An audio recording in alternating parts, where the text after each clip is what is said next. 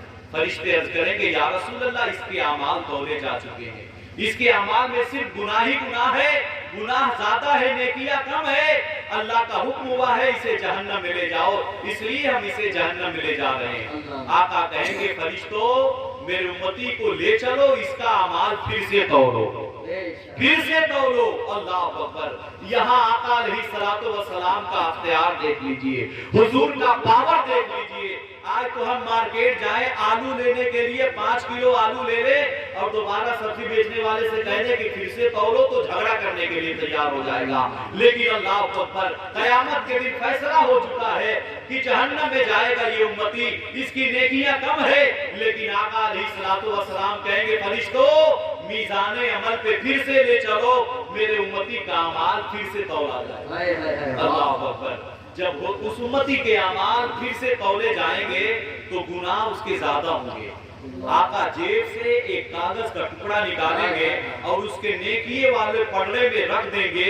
حضور کا وہ کاغذ کا ٹکڑا رکھنا ہوگا کہ اس بندے کی نیکیاں زیادہ ہو جائیں گی, گناہ کم ہو جائیں گے.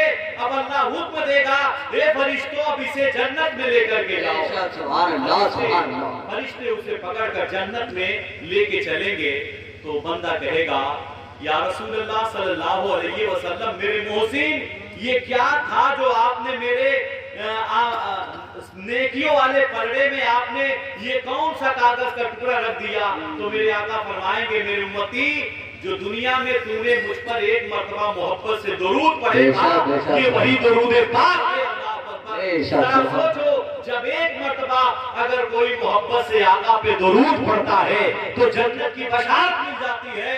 تو اے لوگوں کثرت سے درود پڑھا کرو, اس لیے کہ ہمارے پاس اعمال نہیں ہے, کل قیامت کے دن اسی درود پاک کی برکت سے ہم بچ جائیں گے. بے شک سبحان اللہ سبحان اللہ. اور حضور نے فرمایا کل قیامت کے دن سب سے زیادہ وہ مجھ سے قریب ہوگا جو مجھ پر کثرت سے درود پڑھتا ہو, کثرت سے درود. اور جب ہم حضور کے ساتھ ہوں گے تو کوئی فکر اور ٹینشن نہیں ہوگی, اس لیے کثرت سے درود پاک پڑھا کرو.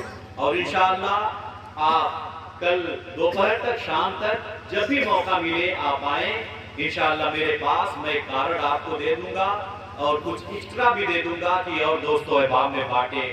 اور یقین جانو اس سے بہتر گھر کا ماحول سدھارنے کا اور کوئی چانس نہیں ہے. جی جی اس سے بہتر اور کوئی چانس ہے ہی نہیں. میں کہتا ہوں میرے بھائی جہاں آپ اپنے بیٹے کو 400-500 روپے کا کھلونا لا کر دیتے ہو وہیں پہ 50 روپے کی بہترین تسبیح لا کر کے دے دو. کیا بات ہے, کیا بات ہے. اگر 4 بیٹے ہیں تو 4 تسبیح لا کر دے دو. کہہ دو بیٹا تسبیح پڑھا کرو, تسبیح پڑھا کرو. نعرہ تکبیر, نعرہ رسالت, سردار غوث اعظم, سردار مولانا کائنات, خطیب اعظم ہندوستان علامہ آصف صاحب قبلہ, شاعر اہل سنت بھائی رحیم رضا صاحب قبلہ. نعرہ تکبیر, نعرہ رسالت.